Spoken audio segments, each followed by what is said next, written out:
The train's whistle pierced the cold December air as it pulled into Willow Creek, Nebraska, carrying its unusual cargo of hope and heartbreak.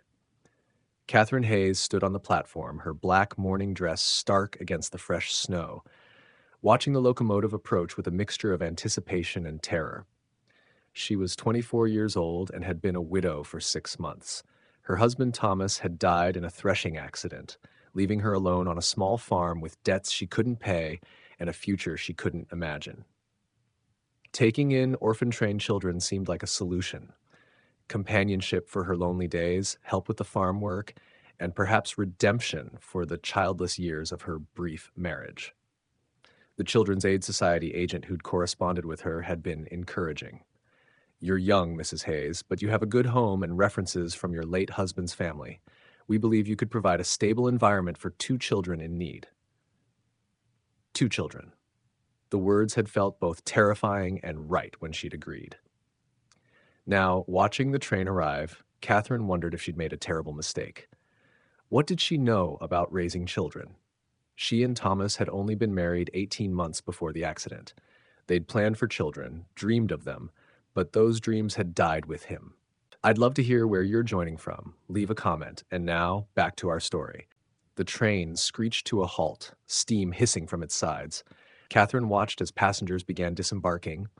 Farmers heading home from the city, a traveling salesman with his case of wares, and then the children. So many children, ranging from toddlers to teenagers, all wearing similar expressions of hope mixed with fear. A woman in a practical gray dress shepherded the children onto the platform.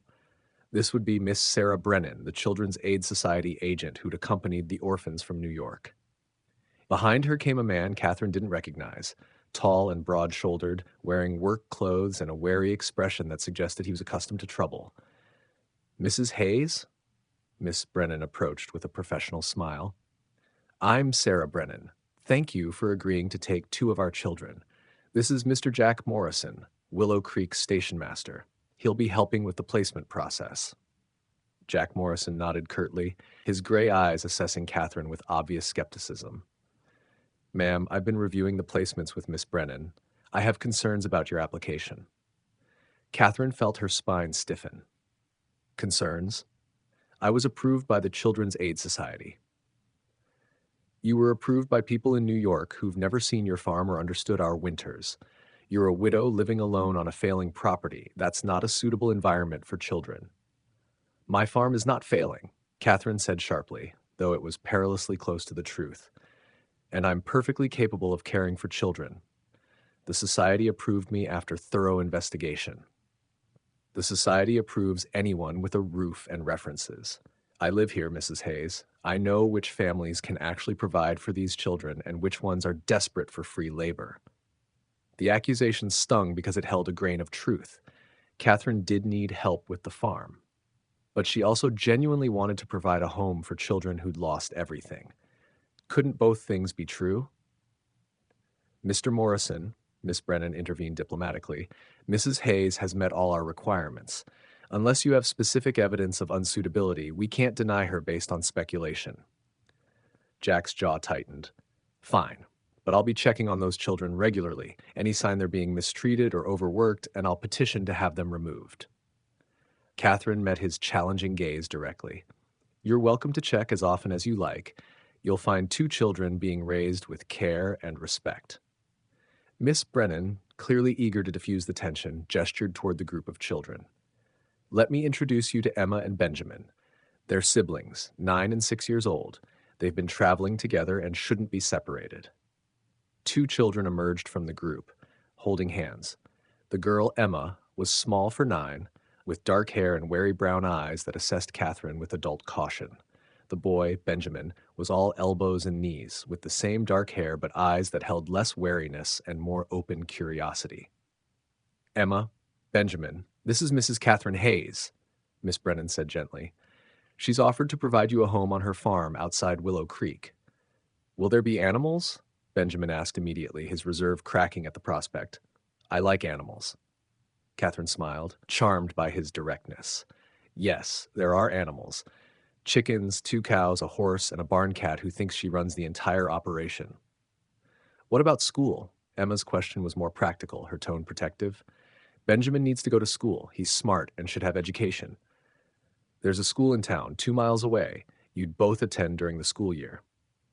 Catherine knelt to be at eye level with the children. Emma, Benjamin, I know this is frightening. You don't know me, and I don't know you, but I promise to do my best to give you a safe home and fair treatment. In return, I'll need your help with farm work, age-appropriate tasks, nothing beyond your abilities. Is that acceptable? Emma studied her for a long moment, then nodded slowly. We work hard. We're not afraid of labor, but Benjamin's just 6. He can't do adult work.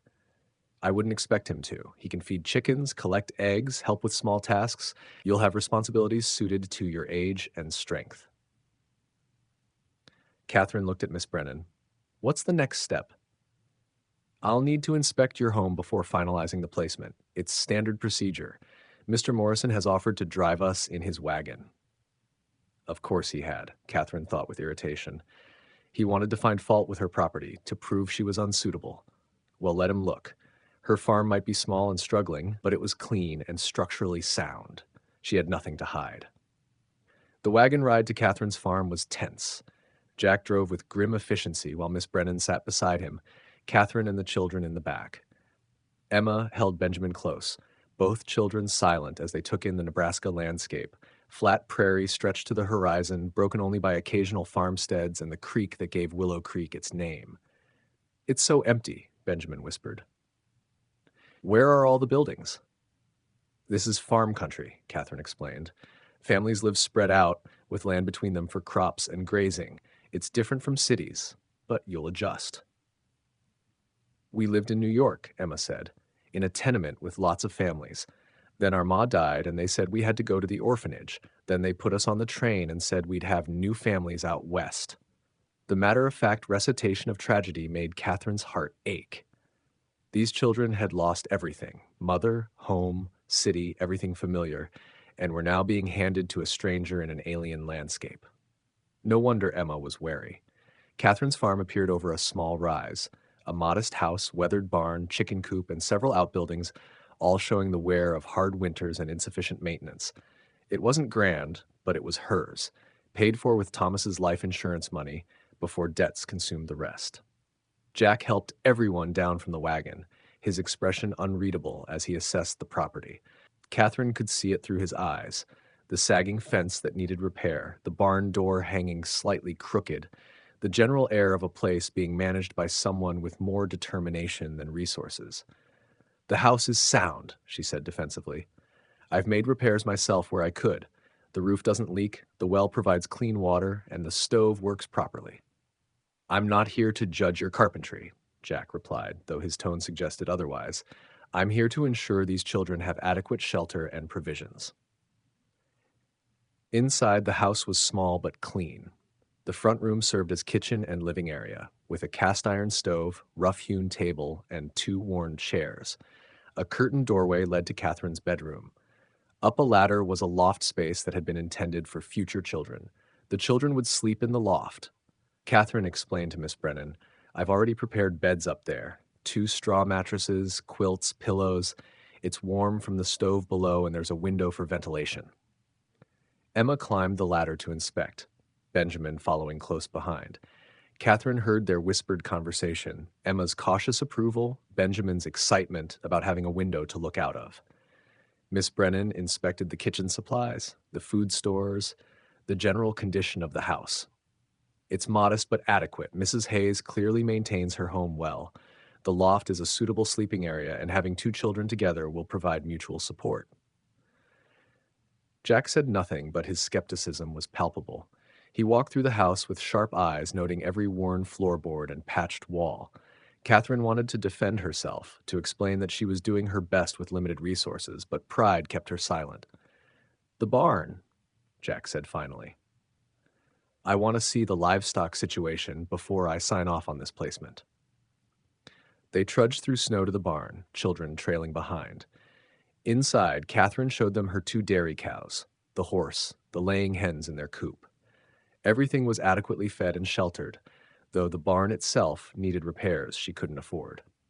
Winter's coming hard, Jack observed. You'll need more hay than you've got stored, and that barn roof won't survive another heavy snow without repairs. I'm aware of my property's needs, Catherine said through gritted teeth. I manage as best I can. Best you can isn't good enough if it means children suffer from cold or hunger. Mr. Morrison, Miss Brennan interrupted firmly, Mrs. Hayes's property meets our minimum standards for placement. Unless you have specific concerns about immediate danger to the children, the placement stands. Jack looked like he wanted to argue further, but finally nodded curtly. Fine, but I meant what I said about checking in regularly. Any problems, and I'm removing those children. There won't be any problems, Catherine replied with more confidence than she felt. After Miss Brennan completed her paperwork and Jack drove her back to town, Catherine was alone with Emma and Benjamin. The children stood in the middle of her front room, looking lost and uncertain, their few possessions in the small bags they'd carried from the train. Well, Catherine said, trying to sound reassuring, let's get you settled. Emma, would you help me prepare supper? Benjamin, you can feed the chickens. I'll show you how. The evening passed in awkward domesticity. Benjamin took to the chickens immediately, delighted by their clucking and the warm eggs he collected. Emma was quieter, watching Catherine with assessing eyes while helping peel potatoes and set the table. Do you know how to cook? Emma asked suddenly. Enough to keep us fed. I'm not fancy, but I can manage basic meals. Can you cook? Some. Ma taught me before she got sick. I can make porridge and boil potatoes and fry eggs. Then we'll teach each other. I'll show you what I know, and you can share what your mother taught you. Catherine smiled gently. Emma, I know this is frightening and strange, but we're going to figure it out together, all right? Give it a chance. Emma nodded slowly, her wariness not quite abating, but her hostility easing slightly. That man, Mr. Morrison, he doesn't think you should have us. Mr. Morrison is overly cautious. He wants to protect you, which is admirable even if his methods are irritating. But Emma, I'm not taking you in for free labor or because I'm desperate. I'm taking you in because this house has been lonely since my husband died, and because you and Benjamin deserve a real home. We'll work together, support each other, and build something good. Can you believe that's possible? Emma studied her for a long moment before answering. I want to believe it, but we've been disappointed before. Adults make promises they don't keep. Then I'll have to prove myself through actions rather than words. That's fair. That night, Catherine lay in her bed listening to whispered conversations from the loft above. Emma and Benjamin talking softly, processing their first day in their new home. She heard Benjamin's excited chatter about the chickens and Emma's quieter responses, always protective, always cautious. Catherine prayed silently for wisdom to raise these traumatized children, for resources to provide for them adequately, for patience to deal with Jack Morrison's intrusive supervision, and for hope that they could become a real family, that these three broken people could heal together. Outside, December wind rattled the windows and whistled through cracks in the walls. Winter was coming, as Jack had warned. But inside, for the first time in 6 months, Catherine's house didn't feel empty. It felt like the beginning of something, whether disaster or redemption remained to be seen. But at least, it was a beginning, and after months of stagnant grief, that was something worth having. Catherine woke before dawn the next morning, as had been her habit since Thomas's death. The farm demanded early rising, regardless of grief or exhaustion. She dressed quietly, trying not to wake the children, but found Emma already descending the loft ladder. I'm an early riser too, Emma said by way of explanation. Always have been. Ma said I was born with the sun. Then you can help me with the morning chores. Benjamin can sleep. He's young enough to need extra rest. Together they milked the cows, a task Emma struggled with initially but mastered through patient repetition. Catherine appreciated the girl's determination. No complaints, just focused effort until she got it right. My hands hurt, Emma admitted as they carried the milk pails back to the house. Is that normal? Very normal, Catherine said gently. Your hands will toughen up after a few days. Mine were soft when I first came to the farm, and the work made them sore, but muscles and skin adapt. Benjamin woke as they were preparing breakfast, sliding down the loft ladder with the enthusiasm of a child who'd slept well. Can I feed the chickens again? I really like the chickens. After breakfast, Catherine said with a smile, morning chores come after we've eaten.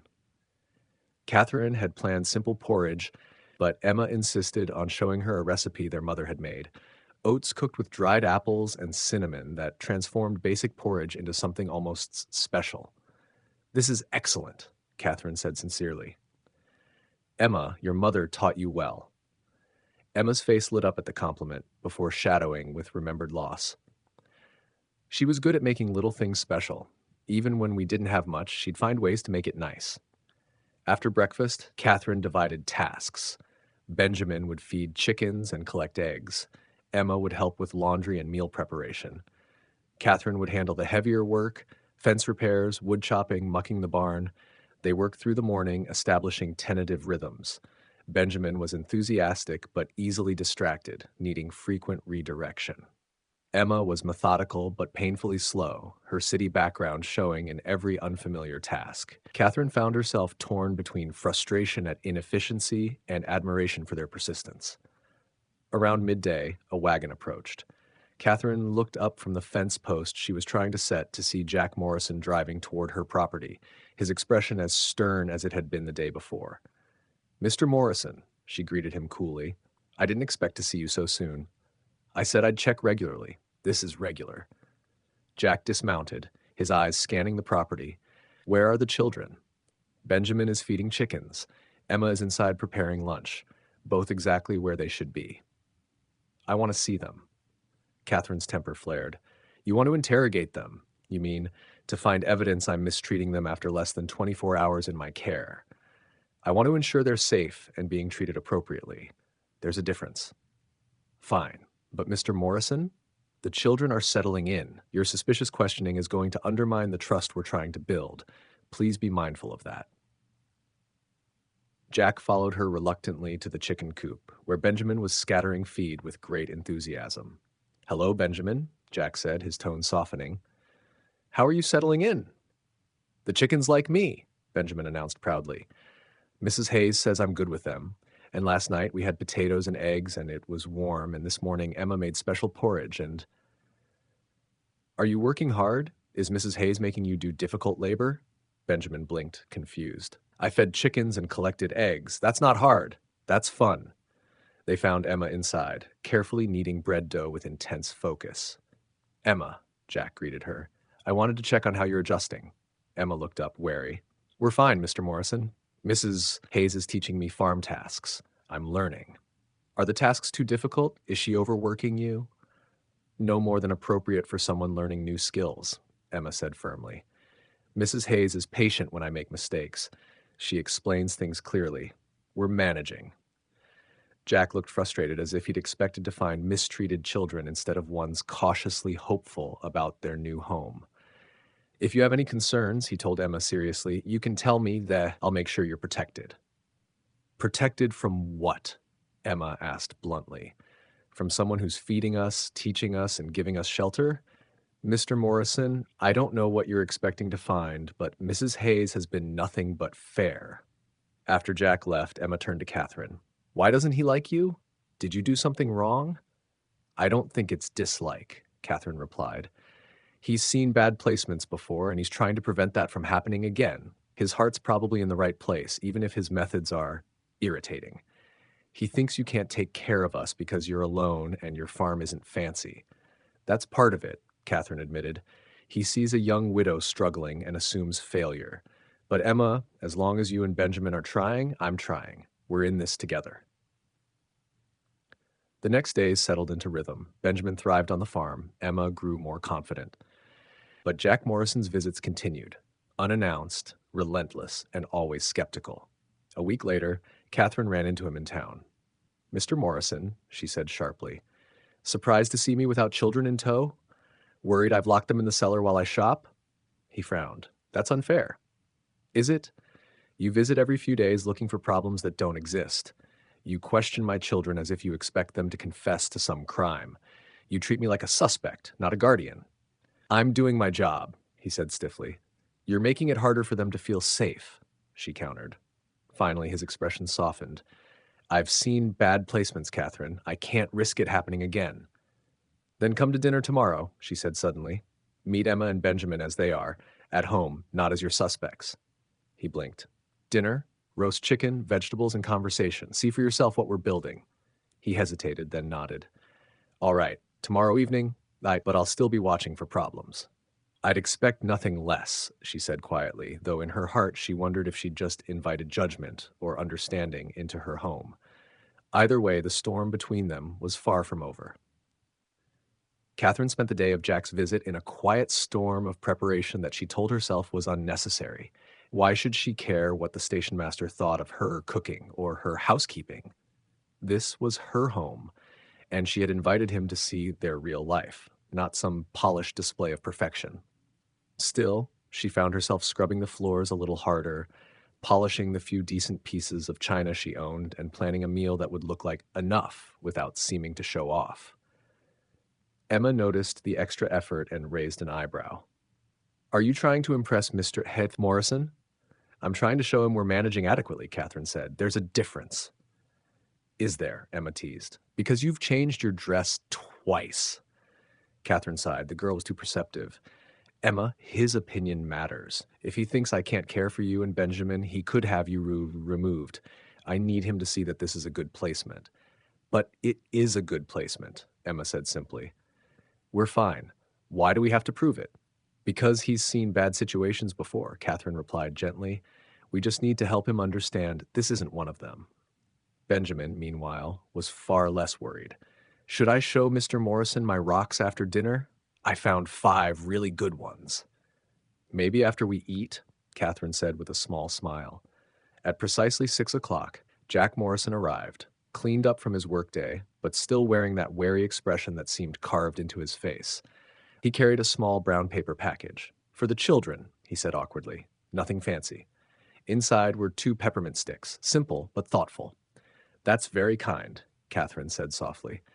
Emma, Benjamin, Mr. Morrison brought you a treat. Benjamin's grin was immediate. Emma's more cautious. They thanked him politely, one with enthusiasm, the other with care. Dinner was roast chicken, potatoes, carrots from the root cellar, and biscuits Emma had helped bake. The smell filled the room with warmth. Jack sat down, glancing over the table. This is generous, he said. You didn't need to go to such trouble. It's no trouble. We eat like this most nights, simple but enough. You've made an effort tonight that might not be typical, he said quietly. Before Catherine could respond, Emma spoke, her young voice steady. This is typical. Mrs. Hayes always makes sure we have good meals. She's teaching me to cook so I can help. We're not starving or being neglected, Mr. Morrison. Jack's expression faltered. I wasn't suggesting. Yes, you were, Emma said, eyes bright with fire. You always do. Catherine laid a gentle hand on her arm. Emma. But the girl pressed on, trembling with loyalty. Mrs. Hayes works hard for us. She's patient when we mess up, and she explains things instead of yelling. She makes sure we're warm, and she spent her own money on our coats. I don't understand why you keep coming here looking for trouble. Jack looked truly taken aback. Emma, I'm sorry if I made you feel that way. That was never my intention. I only want to be sure you and Benjamin are safe. Then stop acting like she's going to hurt us. Emma's voice wavered. This is the first place that's felt even a little safe. Don't ruin it. The room fell still. Benjamin, wide-eyed, finally whispered, Are you going to make us leave? Jack's voice softened. No, Benjamin, not unless you want to. Emma's right, I've been too suspicious. But you don't trust Mrs. Hayes, the boy said bluntly. Jack hesitated. Because I've seen people pretend to be good, and children paid the price. I needed to be sure she wasn't like that. Emma folded her arms. Nobody takes in orphan-trained children just for charity. Everyone needs something. Mrs. Hayes needed us the same way we needed her. That's not wrong. That's just honest. The truth in the girl's words struck them both silent. You're very wise, Emma, Jack said finally. I'm practical, she replied softly. Ma taught me to see things clearly. Mrs. Hayes reminds me of her, not how she looks, but how she cares even when she's tired. Your mother must have been a good woman. She was the best, and Mrs. Hayes is trying her best too. That should count for something. After that, dinner eased. Jack asked about their chores, the chickens, the milking. He listened, really listened. Catherine saw something shift in him, the suspicion giving way to quiet empathy. Later, Benjamin proudly brought out his rock collection. Jack examined each stone with real interest, pointing out the unusual colors. "You're good with them," Catherine said quietly once the children went upstairs. "I like children," Jack replied. "I just don't trust adults easily." He set down his cup, then looked across the table. "Catherine, I should tell you why. A few years back, I approved a placement that looked perfect. The couple seemed kind, steady, everything by the book, but they worked those boys to the bone. Beat them, starved them. By the time someone found out, one was maimed for life. I can't forget that. I can't risk it happening again." Catherine's anger melted into understanding. "That's a heavy thing to carry. It was my fault. I was too trusting. So now, I verify everything. I assume the worst until proven otherwise." "Jack," she said gently, "you can't protect everyone from everything. Sometimes you have to believe people can be good, even when life is hard." He studied her. "Can I trust that you can manage 2 children when you're barely keeping your own farm afloat?" Catherine didn't flinch. "You're right. I am struggling. But I took them in because I needed them too. Because this house was too quiet. Because I wanted purpose again. Maybe I needed help, but I also wanted to give them a home. Can't both things be true?" He held her gaze. "I think they can," he said softly. "Emma said as much. She's a remarkable girl." "She is. They both are," Catherine said. "All I can do is try and care with everything I have." Jack nodded slowly. "I believe you. Tonight showed me more than any inspection ever could. You've built a family here, Catherine. That matters most." As he stood to leave, she smiled faintly. "Does that mean fewer inquisitorial visits?" "It means I'll stop showing up like a judge," he said, buttoning his coat. "From now on, maybe just as a neighbor." After he left, Catherine found Emma sitting halfway down the loft ladder, her face thoughtful. "Is he going to let us stay?" she asked. "Yes," Catherine said. "He understands now." "Good," Emma murmured. "We don't want to leave." Catherine reached out, drawing the girl close for a brief hug. "You're family now, Emma, you and Benjamin both." That night, as the wind rose and snow began to fall again, Catherine lay awake, listening to the quiet breathing of 2 sleeping children upstairs. And for the first time in a long while, she didn't feel alone. Somewhere out there, a cautious stationmaster walked home through the snow, his heart a little lighter, his faith in people beginning to thaw. December settled over the plains with a cold that bit through every crack in the cabin walls. Snow came often now, not gentle flurries, but heavy blankets that swallowed fences, fields, and any hint of the path to town. Inside, Catherine's little family found their rhythm. The days were steady, filled with work that kept the cold at bay. Emma, sharp as a tack and naturally organized, had taken the kitchen in hand. Within 2 weeks, she'd rearranged shelves, labeled jars, and created a system for chores that kept the house running like clockwork. Benjamin, meanwhile, had found his joy in the barnyard, whispering to the chickens, feeding the horse, and earning the rare loyalty of the barn cat. The boy had a way with creatures, as if they understood he was one of them, small, quiet, and full of heart. And then there was Jack. He still came by every few days, only now he came not with suspicion but with firewood, tools, and small surprises tucked under his arm. A book for Emma, a carved toy horse for Benjamin, penny candy wrapped in paper. "You don't have to bribe them," Catherine told him one afternoon as he stacked wood by the porch. Jack's mouth twitched. "Not bribing, apologizing for getting it wrong at the start." He paused, then added, "That barn roof of yours won't last through heavy snow. Let me help you fix it." Catherine's pride bristled. "I can't pay you." "Didn't ask for pay," he said simply. "I'm being a neighbor." She wanted to refuse, but the truth was plain. She needed help. The roof did too. So they worked together side by side, 2 days under a pale winter sun. She learned Jack was handy with tools, quiet but steady, and that his dry humor came out when he relaxed. They spoke between hammer blows, the kind of conversation that grew easy when your hands were busy. "How long have you been stationmaster?" Catherine asked. 5 years, he said. "Came from Iowa after my wife died. Needed a place where nobody knew me." Catherine's hammer stilled. "You're a widower?" 3 years now. She died in childbirth, her and the baby both." His voice softened. "Couldn't stay in Iowa after that. Too many memories." "I'm sorry," she murmured. He gave a slow nod. "Still hits hard sometimes when you least expect it." Catherine understood that all too well. Thomas's coat still hung by the door, a memory that never stopped catching her breath. Is that why you care so much about the orphan train children? She asked. Partly, he said. Lost my chance at a family. Guess I want to make sure others don't lose theirs. They finished the roof just as the first true blizzard rolled in, snow thick and fast, wind howling through the valley. Before he left, Jack turned to her. You've got enough wood and food to ride it out? We'll manage, she said. If it gets bad, send for me, he replied. I'm only 2 miles out. That night, as the storm roared outside, Catherine gathered the children close. The wind rattled windows and buried doors. 3 days it lasted, 3 long days of cold, dwindling wood and stubborn endurance. By the third night, she whispered to Emma, if the storm doesn't break, we'll burn furniture. But dawn came quiet. The wind died, and the world outside shimmered, silver and blinding. Catherine grabbed a shovel and dug a narrow path through the drifts, breath steaming in the air. Halfway to the barn, she heard a shout. Figured you might need help. It was Jack, leading a horse pulling a sled stacked with firewood and supplies. Behind him, Doc Miller trudged through the snow. Relief nearly brought her to her knees. They worked the whole morning, clearing paths, tending animals, restocking what had been lost to the storm. When the doctor finally left, Jack stayed behind. You saved us, she said quietly. He shook his head. No, Catherine, you saved yourselves. I just showed up with a little wood. Still, she looked at him differently now. Not as a man checking in out of duty, but as someone who truly cared.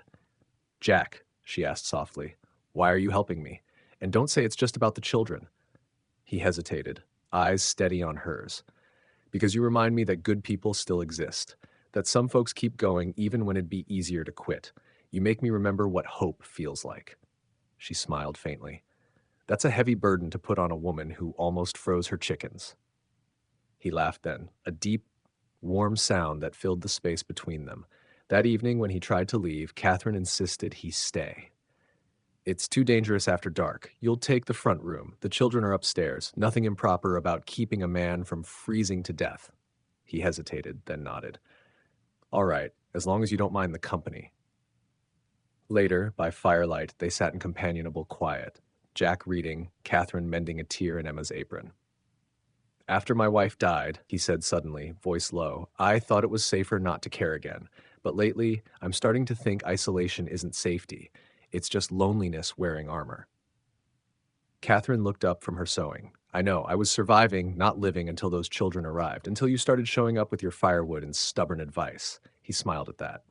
So what now? We keep going, she said simply. See what comes next. Outside, snow fell again, gentler this time, a soft hush over the world. For the first time in months, Catherine felt something bloom beneath the wariness. Not perfect happiness, something stronger. Hope. Real, fragile, human hope, the kind that could survive a Dakota winter. The week before Christmas brought both excitement and challenge. The children had never experienced a proper family Christmas. Their memories were of crowded tenement holidays or institutional orphanage celebrations. Catherine was determined to give them something better, even with her limited resources. We'll make decorations from what we have, she told Emma as they sorted through supplies. Pine boughs from the creek, berries, pine cones. Nature provides most of what we need. Ma used to make paper chains, Emma said wistfully. We'd cut strips from old newspapers and paste them together. It made the room feel festive even when we had nothing else. Then we'll make paper chains. I have old newspapers and flour paste. Benjamin can help. It's a good project for small hands. Jack arrived that afternoon with unexpected gifts. A small evergreen tree he'd cut from his own property and a box of supplies from the general store. The tree's not large, he explained, setting it up in Catherine's front room, but it's full and fresh. And I brought molasses for cookies, cinnamon, dried fruit.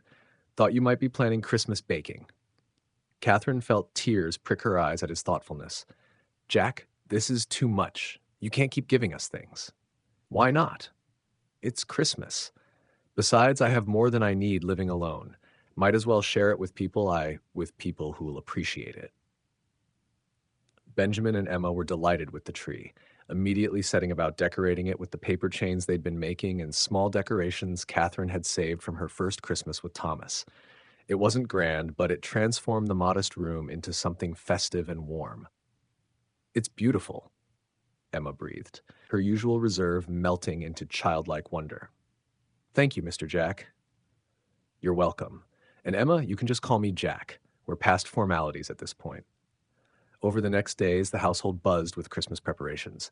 Catherine and Emma baked cookies using Jack's supplies, filling the house with scents of cinnamon and molasses. Benjamin helped string popcorn for the tree and practiced the Christmas carol the school was performing at the town's Christmas Eve service. Jack became a regular presence, stopping by most evenings after his work at the station. He helped Catherine with heavy chores, played games with the children, and gradually became less of a visitor and more of a fixture in their daily lives. Catherine noticed how Benjamin had started following Jack around like a shadow, mimicking his gestures and seeking his approval. And Emma, usually so guarded, had begun sharing her thoughts and concerns with Jack as readily as she did with Catherine. They're getting attached to you, Catherine told Jack one evening after the children had gone to bed. You realize that, don't you? I realize it. Is that a problem? It could be. If you decide this is too much, if you pull away, they'll be devastated. These children have already lost so much, Jack. I need to know you're committed to being in their lives. Jack was quiet for a long moment, staring into the fire. I'm committed. It terrifies me, but I'm committed. Catherine, I came here after Sarah's death determined never to care about anyone again. But these children, they've worked their way past all my defenses. And you. He trailed off. And me? Catherine prompted softly. You've reminded me that life can be more than just existing, that building something new doesn't betray the memory of what was lost, that it's possible to care again even when you're terrified of more loss. I've learned the same things from you. From this. Catherine gestured around the room. This strange, unconventional family we're creating. It's not what I planned, but Jack, it's becoming precious to me. You're becoming precious to me. Jack turned to look at her directly, his gray eyes holding emotions he didn't seem ready to articulate. Catherine, I need to be honest with you. I don't know if I'm capable of what you might want, of being a husband again, a father to these children. The fear of losing someone I love, it's paralyzing. Then don't think about forever, Catherine said gently. Think about tomorrow. Can you show up tomorrow? Can you help with the farm, play with the children, share a meal with us? Yes, I can do that. Then that's enough. Jack, I'm not asking for promises about the future. I'm asking if you're willing to keep building what we're building, one day at a time, to be present in our lives without demanding certainty about where it leads. That seems too simple. The best things usually are. We complicate them by trying to predict and control outcomes we can't possibly know. Catherine moved closer, her hand finding his. I lost Thomas suddenly, with no warning. It taught me that planning for the future is often pointless. All we really have is today, and the choice to show up for the people we care about.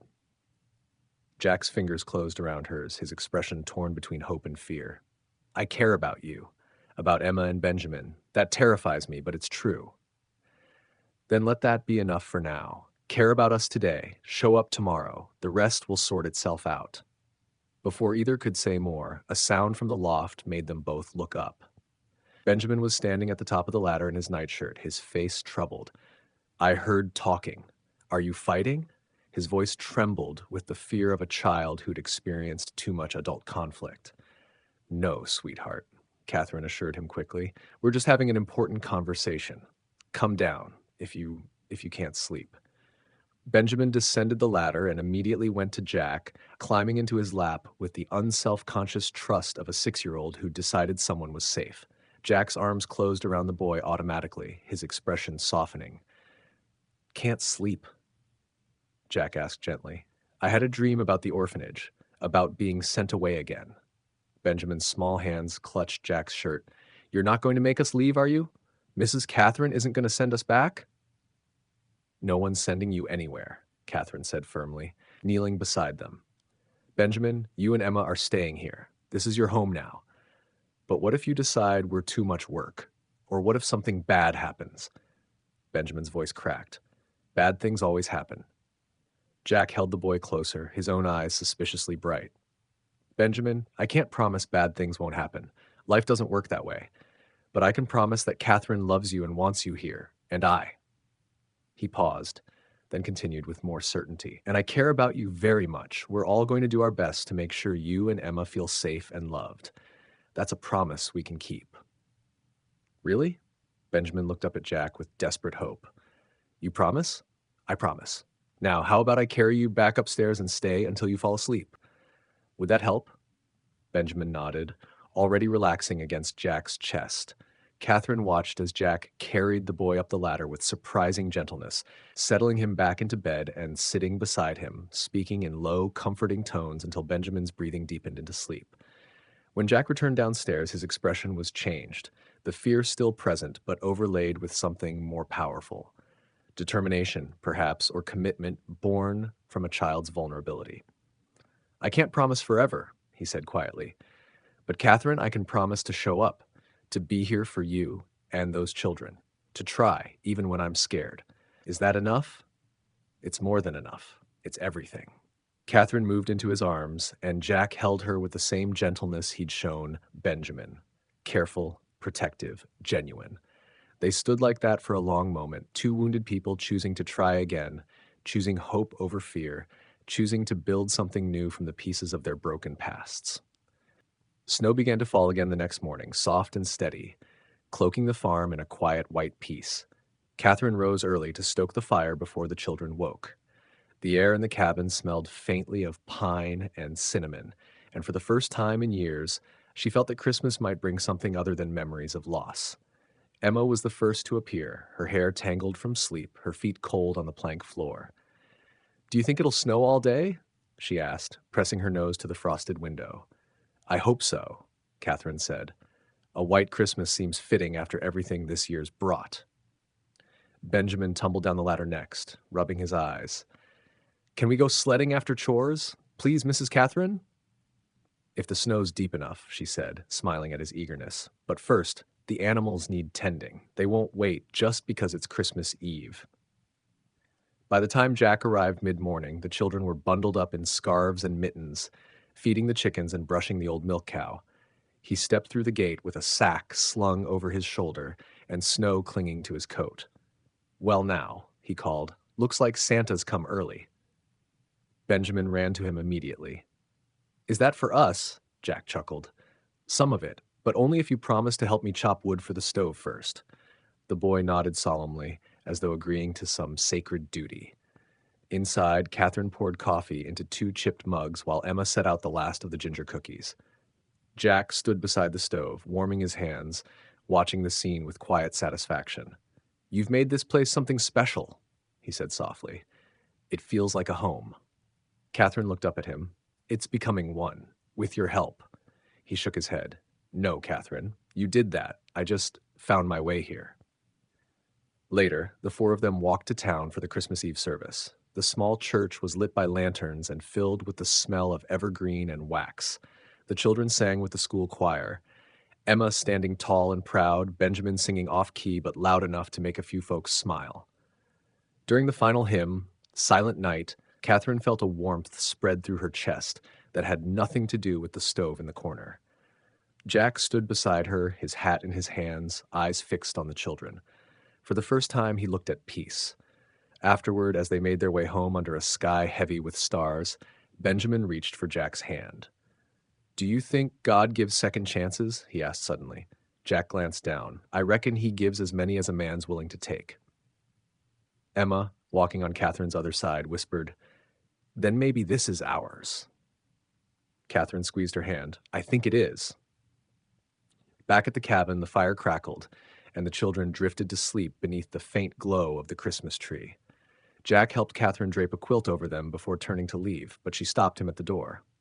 Stay a while, she said softly, just until the storm lets up. He hesitated, then nodded. They sat together by the fire, neither speaking. The room was warm, the silence companionable. Outside, the snow fell harder, and inside, 2 hearts, once bruised and wary, found a fragile kind of peace. When Jack finally rose to go, he looked down at her and said, Merry Christmas, Catherine. Merry Christmas, Jack, she replied, her voice barely above a whisper. He paused, then added, Thank you for letting me belong again. And for the first time in a long while, she didn't feel alone. The day before Christmas dawned, gray and ominous. the air carrying that particular weight that promised snow. Catherine watched the sky anxiously as she worked through morning chores, aware that another storm could complicate their Christmas plans. Will Jack still be able to come for Christmas dinner tomorrow if it snows? Benjamin asked at breakfast, his concern obvious. He promised he'd be here, and Jack keeps his promises, Catherine assured him, though privately she shared the worry. A serious storm could make travel impossible, and spending Christmas without Jack felt increasingly wrong. Emma, always practical, began checking their supplies. We have enough food if we're snowed in? And firewood? Yes to both, thanks to Jack's preparations. We're better equipped than we were for the last storm. Catherine pulled Emma into a quick hug. Don't worry so much, sweetheart. We'll manage whatever comes. By midday, the first flakes were falling, small and tentative at first, then larger and more purposeful. Catherine brought the children inside and set them to work on final Christmas preparations while she secured the animals and property.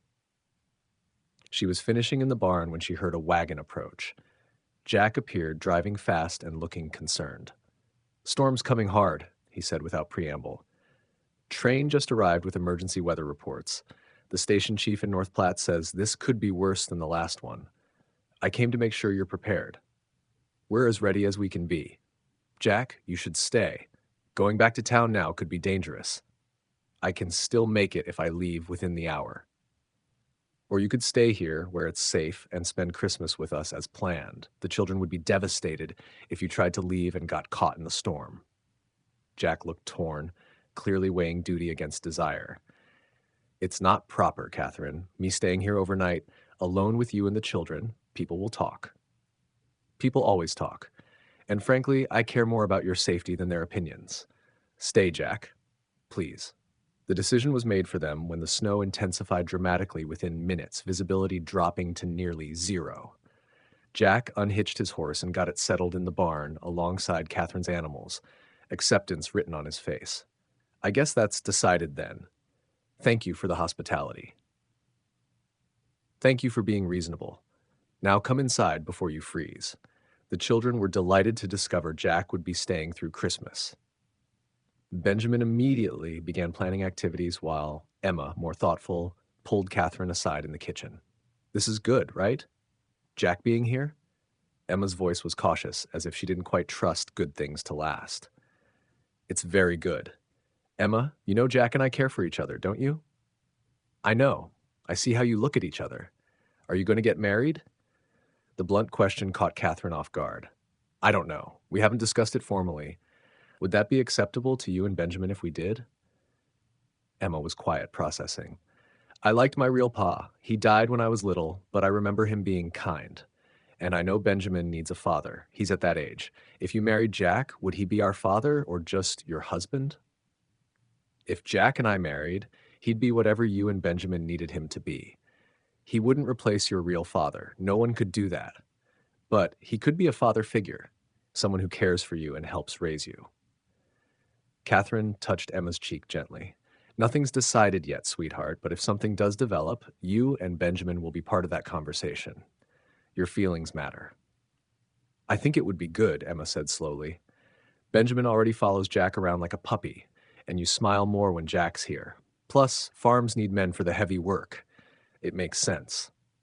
The most romantic endorsement ever, Catherine said with amusement. It makes sense. Romance is for people who have the luxury of choosing. We're practical people making practical decisions.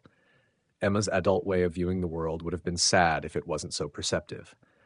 But practical doesn't mean it's not real. I see that you actually care about each other. That's better than romance anyway. The storm settled in for Christmas Eve, snow falling steadily and wind howling around the house. Jack and the children spent the afternoon making final decorations while Catherine prepared food for Christmas dinner. The house filled with laughter and warmth that had nothing to do with the fire in the stove. As evening approached, they gathered around the little tree to read the Christmas story from Catherine's worn Bible. Jack held Benjamin on his lap while Emma sat close to Catherine, and they took turns reading verses about the birth of Christ in Bethlehem. Why did they have to have the baby in a barn? Benjamin asked. Didn't anyone have a proper house? Sometimes the best we can offer isn't fancy or conventional, Jack said thoughtfully, but it can still be enough. That barn became exactly what Mary and Joseph needed because people chose to share what they had. Like how Mrs. Catherine shared her house with us, Emma observed. It's not fancy, but it's enough. It's home. Exactly like that, Catherine agreed, her throat tight with emotion. After the children were in bed, Catherine and Jack sat together by the fire, wrapped in blankets against the cold that seeped through walls despite the stove's efforts. Thank you for being here, Catherine said quietly. This is my first Christmas without Thomas. I was dreading it, honestly. But with you and the children, it feels less like grieving what I lost and more like celebrating what I'm building. Same for me. First Christmas without Sarah. I thought I'd spend it alone at the station, avoiding memories. Instead, I'm here with you and those remarkable children, and He paused. I'm happy, Catherine. Genuinely happy for the first time since Sarah died. Are you still scared? Terrified.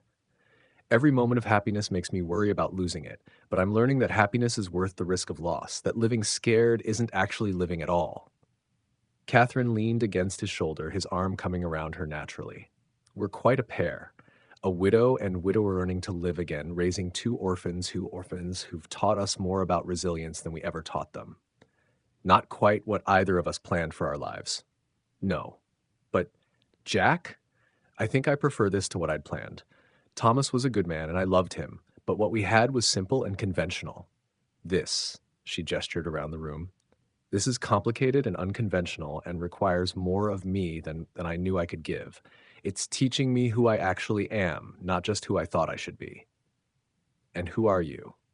Someone stronger than I thought, someone capable of building family from unlikely pieces, someone who can love again even while still grieving what was lost. Catherine lifted her head to look at him. Who are you, Jack Morrison? Someone who's learning that walls don't actually protect you. They just keep you isolated.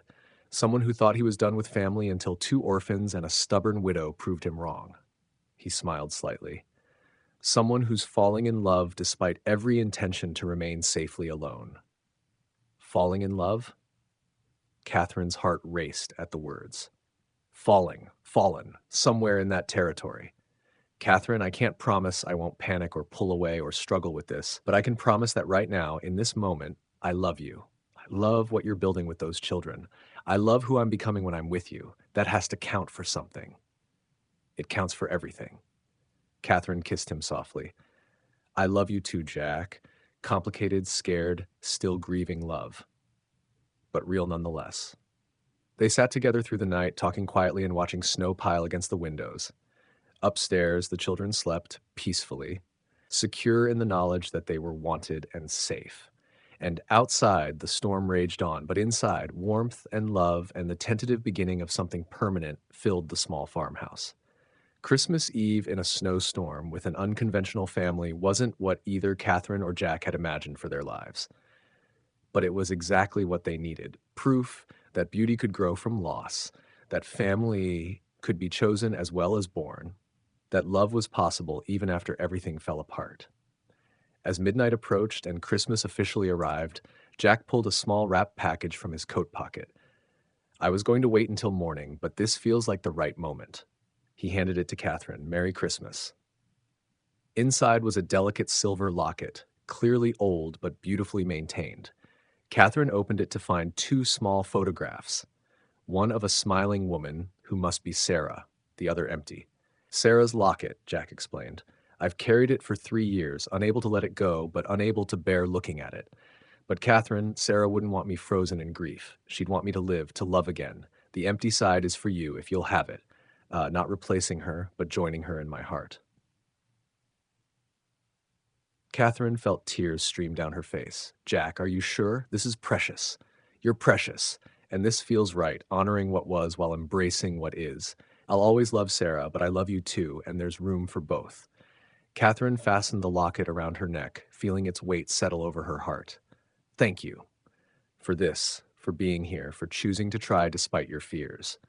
Thank you for being patient with me, for not demanding more than I could give, for showing me that healing was possible. Jack pulled her close.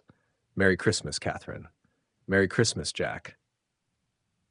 As snow continued falling and Christmas Day approached, two wounded people held each other close, grateful for unexpected blessings and unconventional family. The road ahead would bring challenges: building a real family, managing the farm, navigating community expectations, teaching two traumatized children to trust permanent love. But they would face it together, and that made all the difference. Christmas dawned clear and bright, the storm having passed in the night to leave a landscape transformed by fresh snow. Catherine woke to find herself alone by the fire, Jack already up and tending to morning chores. She could hear him outside, his voice carrying as he talked to the animals. Upstairs, the children were stirring. Catherine heard their excited whispers. Christmas morning joy, tempered by uncertainty about whether there would be gifts. They'd never told her what Christmases had been like before the orphanage, but she suspected material celebration had been minimal. "Merry Christmas," Catherine called up to the loft. "Come down when you're dressed. There's cider warming on the stove." Emma and Benjamin descended quickly, their eyes immediately going to the tree where Catherine had placed wrapped packages the night before. Simple gifts she'd made or bought with carefully hoarded money, but given with love. "Are those?" Benjamin's voice was odd. "Are those for us?" "Of course they're for you. It's Christmas. Come sit and we'll have breakfast, then open gifts when Jack comes back inside." Jack entered moments later, stamping snow from his boots, his face ruddy from cold and smiling more freely than Catherine had ever seen. "Merry Christmas. And before we do anything else, I have something in the wagon." He returned with packages of his own: a doll for Emma that must have cost more than he could easily afford, a set of carved wooden animals for Benjamin, and for Catherine, a set of real glass windows to replace the oiled paper covering her two front windows. "Jack, this is too much," Catherine protested even as her heart swelled at his thoughtfulness. "It's exactly enough. Catherine, I've been alone in a house meant for a family, accumulating savings I had no use for. Let me spend it on people who matter." They opened gifts slowly, savoring each moment. Emma's doll brought tears to her eyes, the first real toy she'd owned in years. Benjamin's animals occupied him immediately, arranging and rearranging them with intense focus. Catherine's gifts were more practical but thoughtfully chosen. Warm mittens she'd knitted for each person, a new shirt for Jack made from fabric she'd carefully saved for, books for Emma, who loved reading. After gifts came a breakfast feast by their modest standards: eggs, bacon, fresh bread, and apple butter. The children chattered with unprecedented ease, their usual wariness completely gone in the warmth of Christmas morning. "This is the best Christmas ever," Benjamin declared through a mouthful of bread. "Better than when Ma was alive, even, because we have more food and a house that's warm, and Mr. Jack brought me animals." Emma elbowed him gently. "Benjamin, you shouldn't compare. Ma did her best."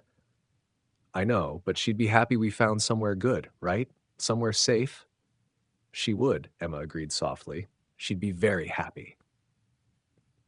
After breakfast, as Catherine and Emma cleaned dishes while Jack and Benjamin played with the wooden animals, a knock at the door surprised them all. Catherine opened it to find Pastor Williams standing on her porch, bundled against the cold.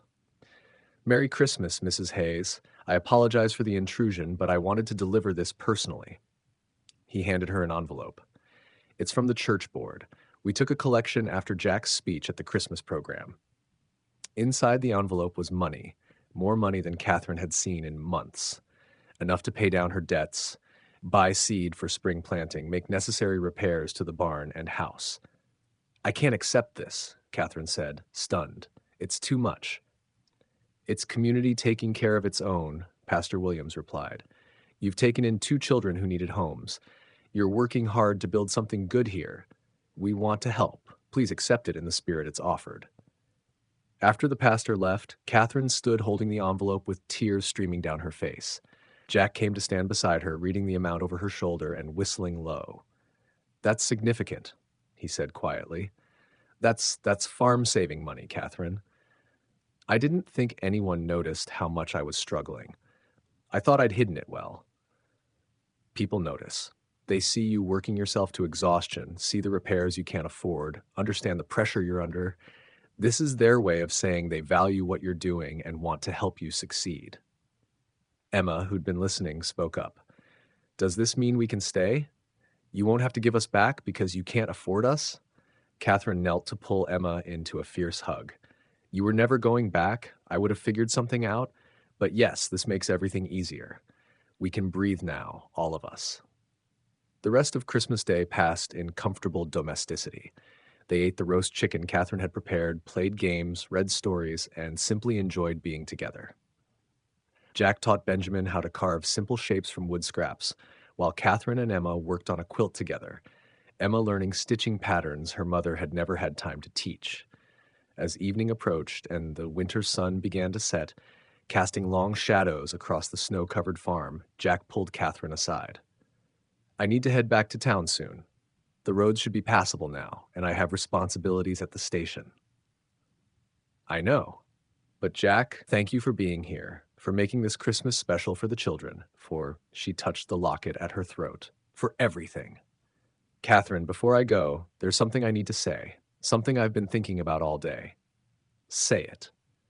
Jack took both her hands in his expression serious but warm. I want this. Not just friendship or occasional visits, but real partnership. I want to help you raise Emma and Benjamin. I want to be part of this family you're building. I want. He paused, then continued with determination. I want to marry you, Catherine, if you'll have me. Catherine's breath caught. Jack, are you sure? You were so frightened just days ago. I'm still frightened, but I'm more frightened of not trying, of letting fear keep me from something real and good. These past weeks, being with you and the children, I feel alive again, like I have purpose beyond just existing. I love you, Catherine. I love Emma and Benjamin. I want us to be a real family, formally and permanently. What about Sarah? You said you'd always love her. I will always love her. But Catherine, carrying the locket doesn't mean I can't move forward. It means I honor what was while embracing what is. Sarah would want me to be happy. She'd want those children to have a father. She'd want me to love again. Catherine felt tears slip down her cheeks. Then yes, I'll marry you. Not to replace what we've lost, but to build something new together. The children need stability. And I need you, Jack. I love you. Jack pulled her close, kissing her deeply while outside the window. Emma and Benjamin pressed their noses to the glass, watching with wide smiles. They're kissing, Benjamin announced gleefully. Does that mean Mr. Jack is staying? I think it means more than that, Emma replied, her voice carrying hope and certainty. I think it means we're becoming a real family, a permanent one. When Catherine and Jack came back inside, the children were attempting to look casual and failing completely. We have something to tell you, Catherine said, gathering them close. Jack has asked me to marry him, and I've said yes. But this isn't just about Jack and me. It's about all four of us becoming a family. Emma, Benjamin, would you like Jack to be your father? Not replacing your real father, but being a father to you now? Benjamin launched himself at Jack without hesitation, wrapping small arms around his waist. Yes, I want Mr. Jack to be my pa. Emma was more reserved, but no less certain. I'd like that. If Jack promises to stay, to not leave even when things are hard. Jack knelt to be at Emma's level, his expression solemn. Emma, I promise. I will be here for you and Benjamin and Catherine no matter what. Hard times, good times, all of it. You have my word, and I keep my promises. Emma studied him for a long moment, then nodded and moved into his arms. Then yes, you can be our pa. Jack held both children, his eyes meeting Catherine's over their heads. In that look was everything they'd both needed to find. Hope after loss, family after loneliness, love after grief. They were building something unconventional but real, something that honored what they'd lost while celebrating what they'd found. When will you get married? Benjamin asked practically. Tomorrow? Not quite that fast, Catherine said with amusement. We need to plan properly, let the community know, have Pastor Williams perform the ceremony, but soon, after the new year perhaps. Can I be in the wedding? Benjamin asked eagerly. Can I wear fancy clothes? Of course you can. Both of you will be part of the ceremony, because you're part of this family we're creating.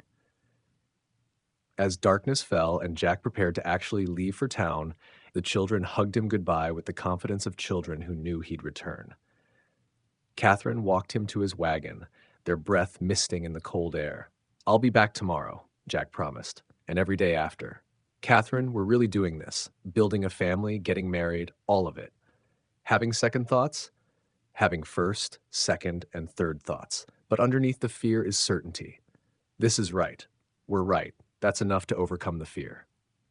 Catherine kissed him once more, then stepped back to let him leave. She watched his wagon disappear into the winter darkness, then returned inside to her children. Yes, her children now, hers and Jack's, who were already planning the wedding with the enthusiasm of young ones who'd finally found a permanent home. Christmas Day, 1888, had brought more than presents and feasting. It had brought the promise of family, the healing of wounded hearts, and the certainty that sometimes the best gifts came wrapped in unexpected packages, like orphan-trained children and suspicious station masters who became the family you didn't know you needed. The week between Christmas and New Year's passed in a flurry of planning and preparation. Word of the engagement spread quickly through Willow Creek, stirring reactions that ranged from wholehearted approval to scandalized whispers about unseemly haste. "You've only known each other a few weeks," Mrs. Patterson observed when Catherine came to town for supplies. "Are you certain you're not rushing into this?" "I'm certain that waiting serves no purpose," Catherine replied calmly. "Jack and I are both adults who've been married before. We know what we're committing to, and we're choosing it deliberately." "What about the children? Taking on a ready-made family is a significant burden for a man." "The children are the reason we're doing this," Catherine said simply. "They need stability and permanence. Jack and I can provide that together better than either of us could alone." Most of the community was more supportive. They understood that frontier life required practical solutions to real problems. Two people who needed each other, two children who needed parents, a farm that needed a man's strength. It made sense in ways that transcended romantic ideals. Jack spent his days managing the station and his evenings at the farm, helping with repairs and steadily taking on the role of father to Emma and Benjamin. Catherine watched him with the children and saw real affection growing, not performed for her benefit, but genuine care and connection. "Benjamin follows me everywhere," Jack told her one evening after the boy had finally gone to bed. "Yesterday, I was fixing the fence and he insisted on helping. Mostly he handed me the wrong tools and asked questions non-stop. But when I thanked him, his face lit up like I'd given him the moon." "He's starved for male attention and approval," Catherine said softly. "His father died when he was so young, and the orphanage had no men. You're the first father figure he's ever really known." "That's a lot of pressure. What if I make mistakes? What if I'm not what he needs?" "Then you'll make mistakes and learn from them, same as every father. Jack, you don't have to be perfect. You just have to show up and try." Emma was more complicated, as Catherine had expected. The girl accepted Jack but remained somewhat reserved, watching and weighing his permanence. One cold afternoon, Catherine found her sitting on the porch, thinking hard. "What's troubling you?" Catherine asked, sitting beside her. "I'm trying to remember my real pa," Emma said quietly. "I was only 4 when he died, and the memories are fuzzy. What if marrying Jack makes me forget him completely?" "Remembering your father isn't about keeping Jack at a distance," Catherine said gently. "You can love your real father's memory and also accept Jack as your father now. One doesn't erase the other. But what if it feels like I'm betraying my real pa, like I'm replacing him?" Catherine drew her close. "Your father would want you to have someone to care for you now that he can't. Love isn't a finite resource. It doesn't run out if you share it. Your heart is big enough for both." Emma leaned against her, her usual independence softening. "I like Jack. I want him to be my pa. But sometimes I feel guilty for wanting that." "That's normal.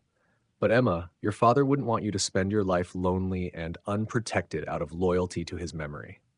He'd want you to accept love when it's offered. Jack's a good man. Let yourself trust that." The wedding was set for January 7th, a quiet ceremony with just family and a few close friends. Pastor Williams would perform the service in the church, followed by a simple reception in the hall. Nothing fancy, but meaningful and permanent. Catherine spent her evenings sewing a new dress, not pure white, which felt too young and symbolic of innocence long past, but a soft dove gray with ivory trim. Emma helped with the stitching, her small hands surprisingly deft. "My ma was a good sewer," Emma said one evening. "She took in mending to help pay rent. Sometimes I'd help her. She'd tell me stories while we worked. This reminds me of that. Good memories? The best. We didn't have much, but we had each other. Emma paused, needle hovering. Mrs. Catherine, do I call you Ma now? Or something else? Catherine's throat tightened. What feels right to you? Ma feels like it belongs to my real mother, but Mrs. Catherine feels too formal. What about Mama Catherine? It's different enough that it doesn't feel like replacing Ma, but familiar enough to feel like family. Mama Catherine, she repeated softly. That's perfect. And Emma, I'm honored. Being your mother, yours and Benjamin's, is one of the greatest privileges of my life. As the wedding day approached, Jack moved his things from his rooms above the station to the farm. He didn't own much, a widower living alone rarely did, but among his few possessions was a trunk he handled with care. Sarah's things, he said when Catherine asked. I couldn't bear to get rid of them, but I couldn't look at them either. I thought maybe now I could go through them. With you. That evening, after the children were asleep, they opened the trunk together. Sarah's wedding dress, carefully folded. A shawl she'd knitted, letters from her family, a baby's christening gown that had never been used. Catherine held the tiny gown, her heart aching. It's beautiful. Did Sarah make it? Her mother did, for the baby we never got to keep, Jack said quietly. I've thought about burning it just to stop the pain, but I couldn't. Don't, Catherine said. Keep it. Not as a shrine to loss, but as a reminder that love mattered, even when it ended in grief. What would I do with it? Whatever feels right, or save it for the future. We might have children, Jack.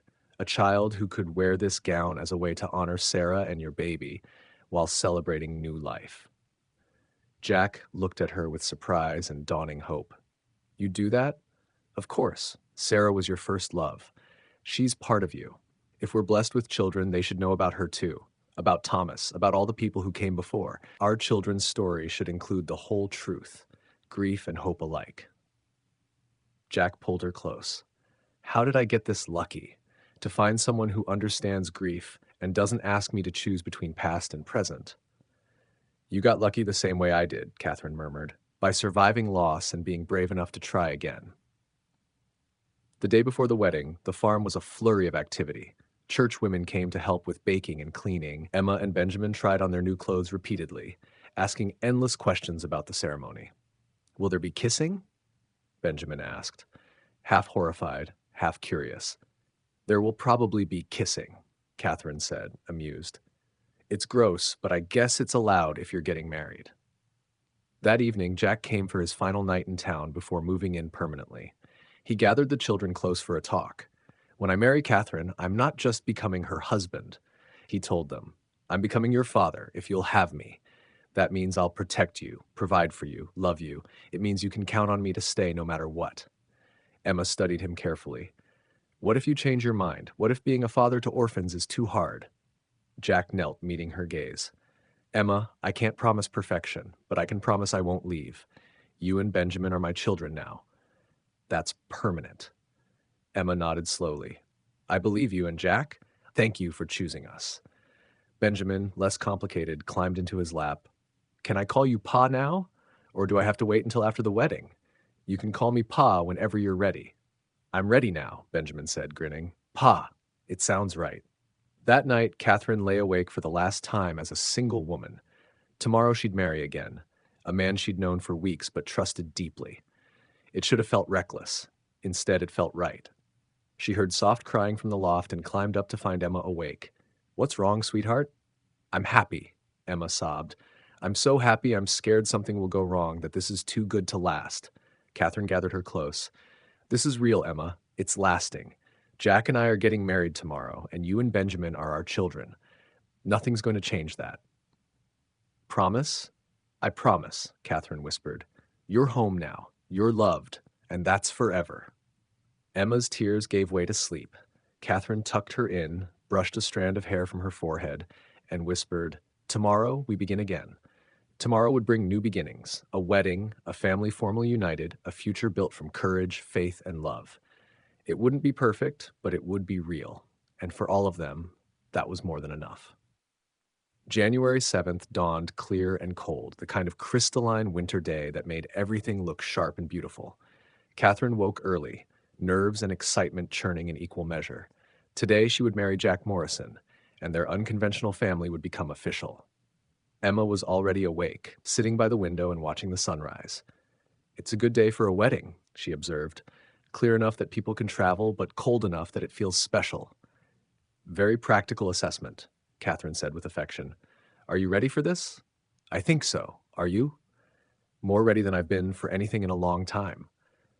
Catherine sat beside Emma, nervous, but good nervous, excited nervous. Benjamin tumbled down the loft ladder with his usual energy, already talking about the wedding. "Is Pa coming early? Can I ride with him to the church? Will there be cake?" "Yes to cake, and Jack will be here soon to help us all get to town. Now let's get breakfast and then into our good clothes. We have a wedding to attend." The morning passed in a blur of preparation. Catherine dressed in her dove-gray gown, Emma helping with the buttons and fussing with the ivory trim they'd sewn together. Emma wore a new blue dress that Mrs. Henderson had altered from one of her daughter's outgrown clothing.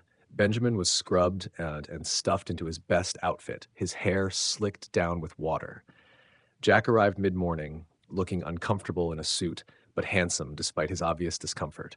His eyes met Catherine's across the room, and she saw everything she needed in that look: love, certainty, commitment, and underneath it all, a wonder that they'd found each other. "You're beautiful," he said simply. "You're not so bad yourself."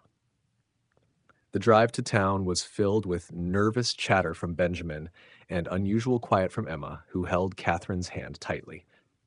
At the church, they found a small gathering of friends and neighbors: the Hendersons, Pastor Williams and his wife, Doc Miller, Mrs. Patterson, despite her earlier reservations, and several families from the church. The ceremony itself was simple but meaningful. Pastor Williams spoke about the sacred nature of marriage, about commitment and partnership, and the building a family. When it came time for vows, Catherine and Jack spoke from the heart rather than reciting traditional words. "Catherine," Jack said, his voice steady despite the emotion in his eyes, "I vow to love you, honor you, and stand beside you through whatever comes. I vow to be a father to Emma and Benjamin, to raise them with care and dedication. I vow to work beside you to build a life worth having, a home worth keeping. I choose you today and every day forward." Catherine's turn came, her voice clear despite tears. "Jack, I vow to love you while honoring the memory of those we've lost. I vow to be your partner in raising our children, in managing our farm, in building our family. I vow to trust you even when fear suggests I shouldn't, to choose hope over despair, to believe in us. I choose you, Jack Morrison, as my husband and the father of my children. By the power vested in me, I now pronounce you husband and wife. You may kiss your bride." Jack pulled Catherine close and kissed her thoroughly while the small congregation applauded. Benjamin cheered and Emma smiled through tears, and Catherine felt a sense of rightness she hadn't experienced since before Thomas's death. But the most meaningful moment came next. Pastor Williams called Emma and Benjamin forward. "We're here not just to witness a marriage, but to celebrate the formation of a family. Jack Morrison, do you take Emma and Benjamin as your children, promising to love them, care for them, and raise them as your own?" "I do," Jack said firmly, looking at the children with unmistakable love. "Emma and Benjamin, do you accept Jack Morrison as your father?" "Yes," Emma said, her voice strong despite obvious emotion. "Yes," Benjamin practically shouted, making everyone laugh. "Then I declare before this community that Jack Morrison is father to Emma and Benjamin, and they are his children. May God bless this family he has brought together." The reception was held in the church fellowship hall, with food contributed by various families and a genuine sense of celebration. Catherine watched Jack interact with their children now officially, and felt her heart overflow with gratitude. "You did good, Catherine," Doc Miller told her during the reception. "That's a good man you married, and those children are lucky to have you both. We're the lucky ones. Jack and I were both just existing before. Those children gave us reason to live again. That's the thing about children. They demand you show up for life whether you're ready or not." Speaking of which, Doc Miller's eyes twinkled. "You might want to come see me in a few months if things proceed naturally. You're young and healthy, and Jack seems quite taken with you." Catherine felt her face heat. "Doc Miller, I'm just saying this family might grow, and that would be a fine thing. After the reception, they returned to the farm as a family. Jack drove the wagon with Benjamin beside him, chattering about everything and nothing. Catherine and Emma sat in the back, wrapped in blankets against the cold. Are you happy? Catherine asked Emma quietly. Yes. And Mama Catherine, thank you for choosing us, for making us part of your family. Thank you for letting me.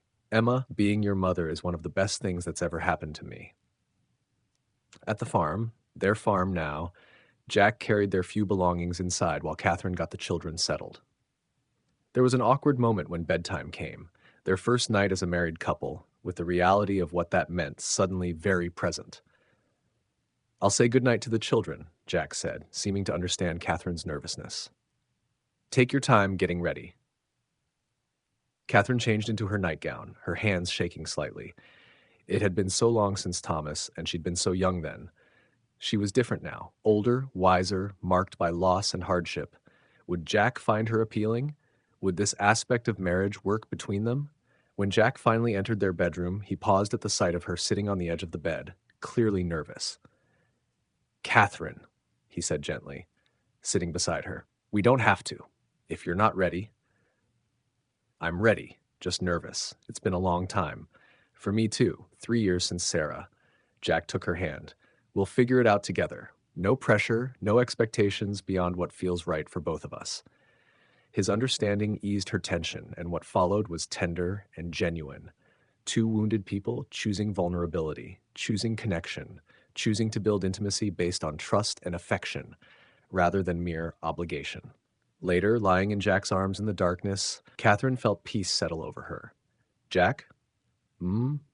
Thank you for being patient with me, with all of us, for giving us time to trust you. Thank you for taking a chance on a suspicious stationmaster who made everything difficult at first. Jack kissed the top of her head. Catherine, I know this wasn't what either of us planned for our lives, but I can't imagine wanting anything else. You and those children, you're my family now. That's everything. Everything.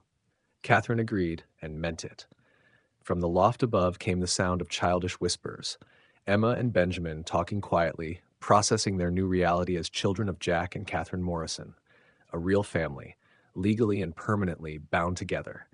It hadn't been the fairy tale romance of novels. It had been practical, complicated, built from necessity and mutual need as much as from affection. But it was real, and real was better than any fairy tale could ever be.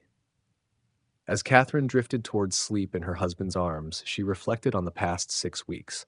She'd gone from desperately lonely widow to wife and mother, had built a family from unlikely pieces, had found love when she'd thought that part of her life was over.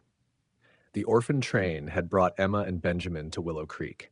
Jack's suspicions had forced Catherine to prove herself. The storms had tested them all. And Christmas had brought them together into something none of them had planned, but all of them desperately needed. Tomorrow would bring ordinary challenges, farm work, raising children, managing household and marriage, but they'd face it together as a family, and that made all the difference. Outside, Nebraska winter continued its assault on the landscape, but inside the Morrison farmhouse, warmth and love created sanctuary against the cold. 3 hearts that had been broken had found healing. 2 children who'd lost everything had found home. And 2 adults who'd thought their chance at family was gone had discovered that sometimes the best gifts came wrapped in unexpected packages. The orphan train Christmas had brought more than children. It had brought redemption, healing, and the certainty that family wasn't always what you planned. Sometimes it was what you built from whatever broken pieces life handed you. And that was miracle enough. January gave way to February, and the Morrison family settled into rhythms both familiar and new. Jack rose early to manage morning chores before heading to the station, returning each evening to a house full of noise and warmth that still amazed him after years of isolation. Catherine managed the household with Emma's increasingly capable help, while Benjamin's enthusiasm for farm life made even difficult tasks feel like adventures. But adjustments weren't always smooth. The children tested boundaries, uncertain whether Jack's patience would last. Jack struggled with the constant noise and demands after years of solitary living. Catherine found herself mediating between her husband and children more often than she'd expected, trying to build family harmony while everyone learned their new roles. One evening in late February, tensions came to a head over homework. Benjamin had been dawdling over his arithmetic, clearly avoiding the difficult problems. Jack, tired from a long day and frustrated by the boy's lack of focus, spoke more sharply than intended. Benjamin, you need to apply yourself. This work isn't that difficult if you'd stop playing and concentrate. I'm trying. The numbers don't make sense. They'd make sense if you'd focus instead of fidgeting and... Jack, Catherine interrupted gently. Could I speak with you in the kitchen? Away from the children, Catherine touched Jack's arm. He's 6. Arithmetic is genuinely difficult for him, and scolding won't help. I'm not scolding. I'm trying to teach him responsibility. You're frustrated, and it's showing. Jack, I know this is new for you, having children dealing with their challenges, but Benjamin needs patient help, not criticism. Jack ran a hand through his hair, his frustration evident. I don't know what I'm doing, Catherine. I'm making it up as I go, and clearly I'm bad at it. You're not bad at it. You're learning, same as the rest of us, but parenting requires more patience than station management. These are children, not employees. Jack sighed deeply. You're right. I'll apologize to Benjamin and help him properly. Catherine watched Jack return to Benjamin, his tone gentler as he worked through the arithmetic problems with real patience. The boy responded immediately, the tension draining from his small shoulders as Jack praised his efforts and focused on progress rather than mistakes. See, Jack said when Benjamin finally solved a problem correctly. You can do this. You just needed to break it into smaller steps. I'm sorry I was difficult, Benjamin said in a small voice. I don't mean to make you angry. Jack pulled the boy onto his lap. You don't make me angry, Benjamin. Sometimes I get frustrated when I'm tired, but that's my problem, not yours. I'm still learning how to be a father. You're helping me learn, actually. Really? I'm helping? Really. Every day, you and Emma teach me how to be a better pa. That's valuable work. Catherine felt tears prick her eyes at the honest exchange. This was family. Not perfect, but real. People making mistakes and apologizing for them, learning from each other, building trust through consistency rather than perfection. Emma had her own struggles, particularly as she approached her 10th birthday and became more aware of how different she was from other children in town. One afternoon, she came home from school visibly upset, fleeing to her room before Catherine could ask what was wrong. Catherine found her curled on her bed, crying into her pillow. Emma, sweetheart, what happened? Some girls at school said I don't really belong to you and Jack, that I'm just an orphan you took in for farm help. They said I'm not a real Morrison because I wasn't born one. Catherine felt anger rise, but forced herself to remain calm. What did you say to them? Nothing. I just left. But Mama Catherine, are they right? Am I not really your daughter because I came from the orphan train? Catherine sat on the bed and pulled Emma close. Listen to me carefully. You are my daughter, Jack's daughter, not because of how you came to us, but because we chose each other. Family isn't just about blood, Emma. It's about commitment and love and showing up for each other every single day. Those girls don't understand that, but it doesn't make it less true. But I'm different. Everyone knows I'm different. You are different. You've experienced loss and hardship most children here can't imagine. That's made you strong and wise beyond your years. But Emma, different doesn't mean less than. It just means your story is unique, and your story now includes being part of this family, which we're all grateful for. Emma clung to Catherine, her tears gradually subsiding. I don't want to be just the orphan girl. I want to be Emma Morrison, your daughter. You are Emma Morrison, my daughter. Anyone who suggests otherwise is wrong and doesn't deserve your attention. That evening, Jack had his own conversation with Emma, reinforcing Catherine's words with his characteristic directness.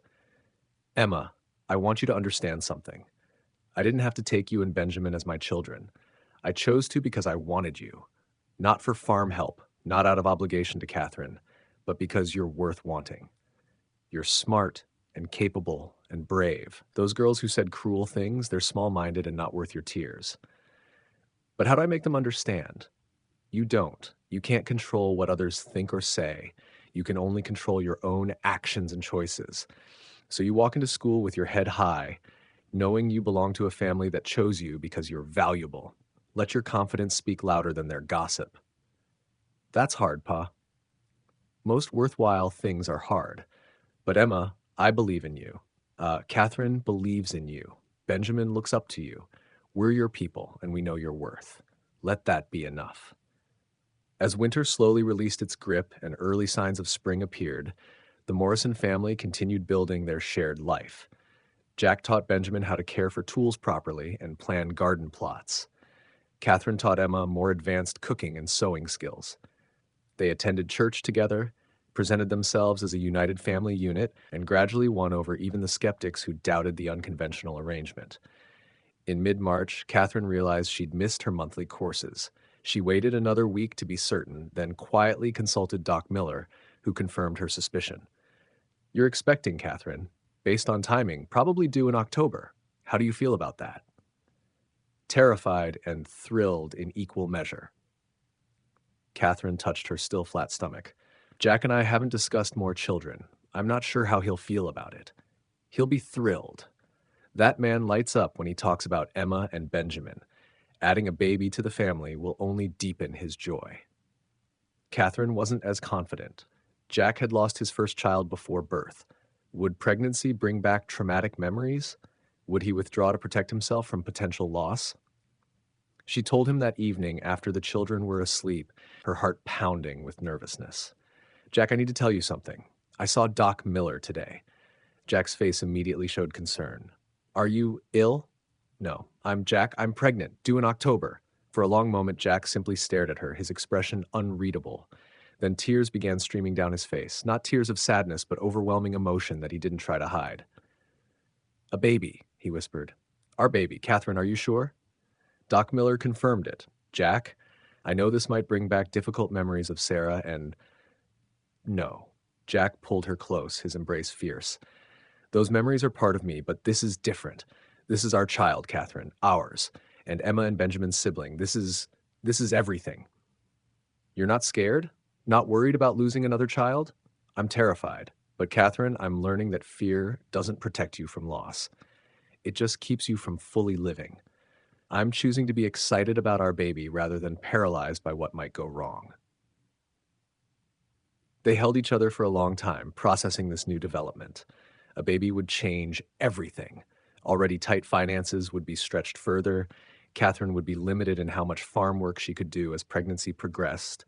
And they'd need to prepare Emma and Benjamin for a new sibling. But it also felt right, like the natural continuation of the family they were building. Emma and Benjamin had come from the orphan train. Now they'd have a biological sibling who would belong to this created family in yet another way. When should we tell the children? Jack asked. Soon. Emma's perceptive. She'll notice changes in my body and routine. Better to tell them directly than have them worry something's wrong. They told Emma and Benjamin the next evening as they, both children reacting with surprised delight. A baby, Benjamin crowed. Will it be a boy? Can I teach him about chickens? We won't know boy or girl for quite a while, Catherine explained. And Benjamin, you'll need to be patient and gentle. Babies are fragile. Emma was quieter but no less pleased. Does this mean we're really permanent, that this family is solid? Yes, sweetheart. You and Benjamin are permanent, baby or no baby, but this baby will be your sibling, someone you'll help raise and protect. That's special, Emma. You'll be a big sister. I like that, Emma said softly. I like being part of something growing instead of something ending. As spring fully arrived and Catherine's pregnancy began showing, the Morrison family became a recognized fixture in Willow Creek. The orphan-trained children and their new parents, now expanding with a biological child, an unconventional family that somehow worked, proving that love and commitment mattered more than traditional origins. Jack flourished in his role as husband and father, his earlier loneliness replaced by purpose and connection. Catherine bloomed with pregnancy and the security of real partnership. Emma and Benjamin grew in confidence, their early trauma gradually healing through consistent love and stability. They weren't perfect. They had arguments and difficulties. Money remained tight despite community support. The children still had nightmares sometimes, and Jack occasionally withdrew when grief ambushed him. But they showed up for each other, daily, consistently, building family one ordinary moment at a time. The orphan train had brought 2 children to Willow Creek. Those children had brought a lonely widow and a grieving stationmaster together. And now they were all building something that transcended their individual losses, a family chosen and committed, imperfect but genuine, lasting because they all chose it every day. Spring promised new growth, crops to plant, a baby to welcome, a family to nurture, and the Morrison family faced it together, grateful for the unexpected journey that had brought them to this moment.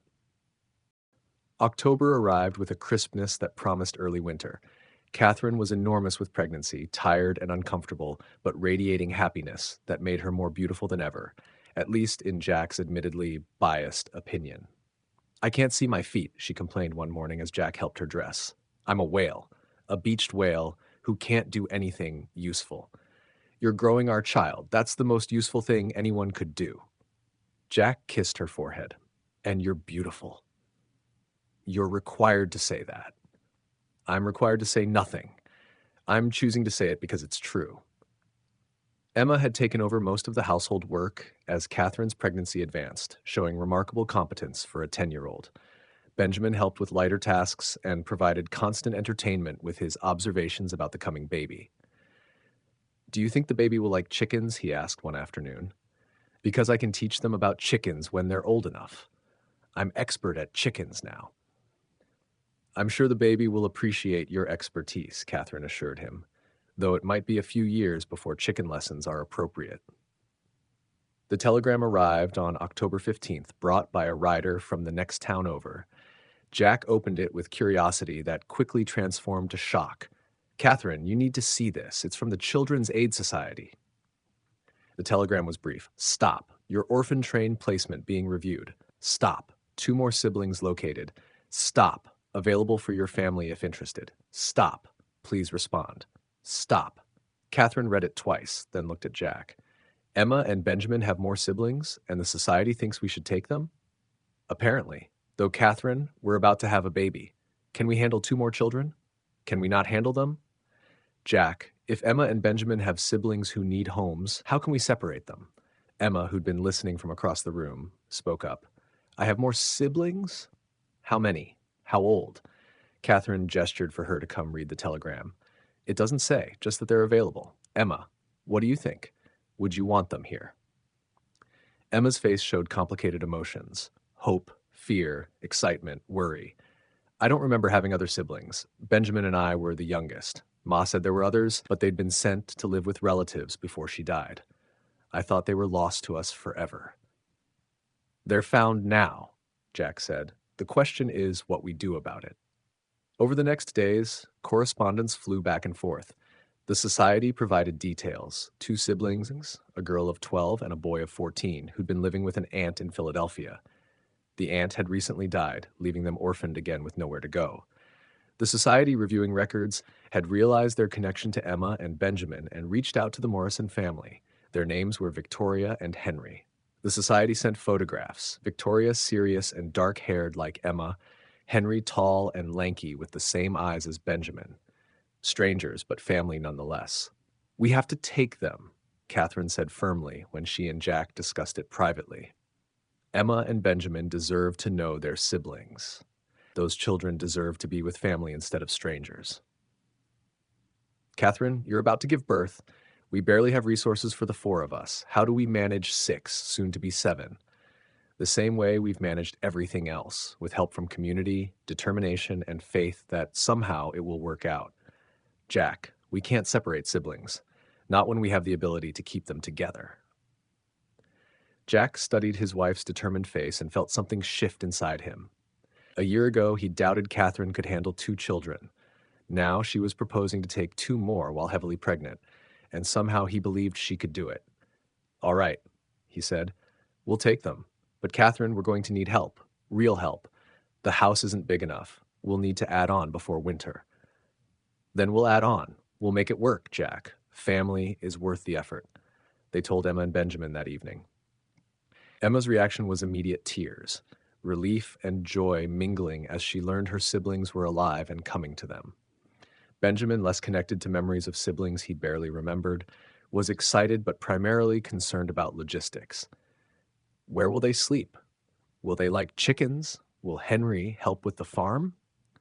We'll figure out sleeping arrangements, Catherine assured him, and I'm sure they'll like chickens just fine. As for helping, yes, everyone in this family contributes. That's how we survive. Victoria and Henry arrived 3 weeks later, just as Catherine's contractions began. Jack met them at the station while Catherine labored at home with Doc Miller and Mrs. Henderson in attendance. Emma and Benjamin were at the farm, nervously awaiting their siblings while also anxiously monitoring their mother's progress. The timing was chaotic, but somehow fitting, new family members arriving just as the newest member was being born. Jack brought Victoria and Henry to the farm, both teenagers looking frightened and uncertain. They'd been through so much, losing their mother, being separated from their younger siblings, living with an aunt who'd been kind but elderly and ill, then losing her too. Now they were being thrust into yet another new situation. Emma opened the door, saw Victoria, and froze. For a long moment, the two girls simply stared at each other, trying to reconcile childhood memories with current reality. Emma? Victoria's voice was uncertain. Is that really you? You were so small when we were separated. Victoria. Emma's voice cracked. I remember you. You used to braid my hair and tell me stories. I thought I'd never see you again. They fell into each other's arms, both crying, years of separation dissolving into reunion. Benjamin hung back, uncertain, until Henry knelt down to his level. I'm your brother, Henry. You probably don't remember me. You were just a baby when we were separated, but I've thought about you often. Wondered if you were safe and happy. I'm Benjamin, and I'm safe and happy. Are you going to stay? Please say you're going to stay. If your parents, the Morrisons, will have us, yes, we're staying. From the bedroom came a cry, not Catherine's labored breathing, but a baby's first wail. The entire group turned toward the sound, tension mixing with excitement. Doc Miller emerged moments later, his face creased with a smile. It's a girl, healthy lungs, all the right parts, and mad as a hornet about being born. Catherine's tired but fine. Give us a few minutes, then you can meet your daughter, Jack. Jack's legs nearly gave out with relief. A daughter. Catherine was safe. After everything, they were both all right. He turned to the 4 children, his children now, all of them, and saw the same relief on their faces. You have a sister. We all do. Victoria, Henry, welcome to the family. I'm sorry the timing is chaotic, but it's perfect timing, Victoria interrupted, tears streaming down her face. We arrive and immediately there's new life, new beginning. That feels like exactly what we need. When they were finally allowed in to meet the baby, Catherine was propped up in bed looking exhausted but radiant, Spat holding a small bundle wrapped in the christening gown Jack had kept from Sarah's lost baby. Everyone, meet Sarah Rose Morrison, Catherine announced, named for both grandmothers, here to join our beautifully chaotic family. Emma touched the baby's tiny hand with wonder. She's so small. Are all babies this small? You were smaller, Jack told her. I've seen the photographs your mother kept. You were tiny, all of you. Will Sarah know us? Benjamin asked. Will she know we're her family even though we came from the orphan train? She'll know because we'll tell her, Catherine said firmly. Sarah will grow up hearing the story of how Emma and Benjamin came on the orphan train, how Victoria and Henry joined us later, how all of you are loved and wanted. She'll know that family is built through choice and commitment, not just blood. The next weeks were controlled chaos. Victoria and Henry settled into the household, initially cautious but gradually relaxing as they realized this placement was genuine. Victoria helped with household tasks and baby care, showing a natural maternal instinct. Henry worked alongside Jack, learning farm management and station work. The house was too small, so the community organized a building bee. Within 2 weeks, a new addition provided 2 more bedrooms, one for the older girls, one for the boys. It wasn't fancy, but it was functional and warm. Christmas approached rapidly, their second as the Morrison family, but their first as a complete unit. Catherine, still recovering from birth but determined to make it special, enlisted everyone's help. This Christmas needs to be memorable, she told Jack. Our first with all the children together. Sarah's first Christmas. We need to mark it properly. They went to the woods together, all 7 of them, with baby Sarah bundled against Catherine's chest, to cut a tree. The trek was noisy and chaotic, with Benjamin racing ahead and Emma trying to manage everyone, while Victoria and Henry looked on with bemused affection. "This is what family sounds like," Henry observed to Jack. "We'd forgotten. The aunt's house was so quiet, so sad. This is alive." "It's definitely alive," Jack agreed with amusement as Benjamin shouted about finding the perfect tree, sometimes overwhelmingly so. "But yes, this is family." They decorated the tree together. It seemed like everyone contributing ornaments they'd made: paper chains, dried fruit, carved wooden shapes. It wasn't elegant, but it was theirs, and that made it beautiful. Christmas Eve found them all gathered around the tree, the children performing a pageant they'd created themselves. Sarah slept peacefully in Catherine's arms, while the older children reenacted the Nativity with creative license and enthusiastic drama. And the angel said, "Fear not, for behold, there's a baby, and that's good news." Benjamin announced with conviction, mangling the actual words but capturing the spirit. After the children were finally in bed, a process that took considerable effort with 6 of them, Jack and Catherine sat together by the fire, Sarah sleeping between them in a basket. "A year ago, it was just Emma and Benjamin," Catherine mused. "Now look at us. 6 children and counting." "Counting? Catherine, are we done yet?" "Probably not. The orphan trains keep running, and there are always children who need homes. I'm not saying we'll take more, but you're not saying we won't." Jack smiled, shaking his head. "My practical wife with her ever-expanding heart." "You're no better. I saw you looking at those photographs from the Society's latest train. The boy with the club foot that no one wanted? You were calculating whether we could manage another, weren't you?" "I was assessing his needs and our resources. That's responsible evaluation, not commitment." "That's what I said before Emma and Benjamin arrived. Look how that turned out." They sat in comfortable silence, watching their youngest sleep and listening to the sounds of their older children settling in the rooms above. 6 children. 7 people in a house that had once held only Catherine's lonely grief. 7 people who'd all been broken in different ways, now building something whole together. "Do you ever regret it?" Catherine asked. "Taking on so much? The children, the farm, all of it?" "Every time Benjamin asks me the same question 3 times in 5 minutes, or Victoria and Emma argue about whose turn it is to wash dishes, or Henry accidentally breaks something expensive. So about daily." Jack smiled to show he was joking.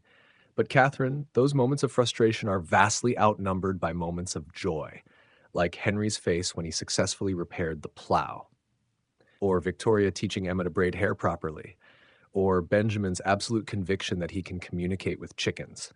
This life is hard and chaotic and expensive, but it's also rich and meaningful and full of love. So no, I don't regret it." "Good, because I don't either.